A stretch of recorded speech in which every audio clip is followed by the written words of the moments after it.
Welcome back to the Crochet Crowd, as well as my friends at yarnspirations.com. Pretend this is a granny square, and what's happening with certain people is that the center of the granny square is doing a twist. So it's just twisting slightly ever more every time they keep going around. Has everything to do with the tension of the crochet to the yarn. And so if your tension is not quite right, then what happens is that center twist. Even for people that do have good tension, sometimes the center will twist as well. So there are ways to avoid that, and it's all depending on how you finish your round. So today I'm just going to put a link in the video description on a granny square if you would like to be able to do one, but I'm going to show you today on how you can avoid that twist if that's bothering you a lot. So let's pause right here, because this is where the twist is happening. It's happening in the last bridge over. Now in older videos, we always just chain 2 and then we slip stitch to the top of the first chain 3. And you'll notice that where my hook is that I'm on top of nearly the first one. But what has happened in old videos is that we used to just chain 3, and then we would slam in the other 2 double crochets into the same spot. But because of the positioning of that slip stitch, you can see that this here, when you're slamming them in, is favoring literally just this piece of this corner and not the middle. So when you go to jump over, then what happens is that you are just kind of just over a little bit too far. Okay, so that's one of the reasons that we changed over the years on how things are joined at the very end. And some people absolutely hate the half double crochet join, but here's what it is. So if you do a half double crochet join, the top of your stitch will be right in the corner.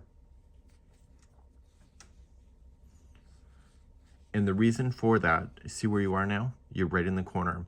The reason for it is that the loop that is on the hook right here is actually the top of the next stitch.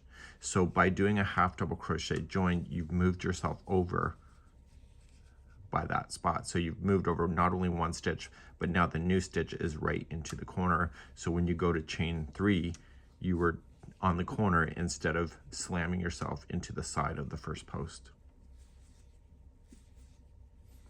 So some people absolutely hate the half double crochet join, but that's why we've adapted to this over the years. And you can see the positioning difference of where you are versus when we slammed in. We're no longer being pulled over.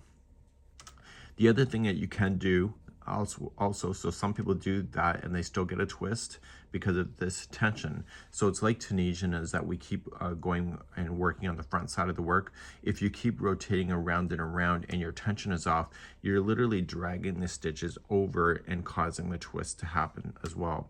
So if that's happening for you, at the end of this, once you've done your half double crochet join, turn your blanket around, chain 3, and go in the opposite direction.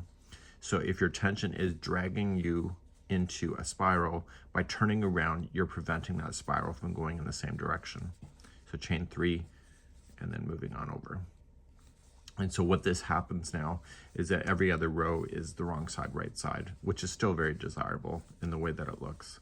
So when you turn back to the right side of the work, see, you're still right in the corner where you started here, but now you can see that it's lining up perfectly.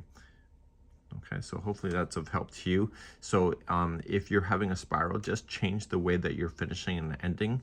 And then if it's still bothering you and you're still getting it, then just turn your blanket around and do front side or right side, wrong side, in order to make that happen.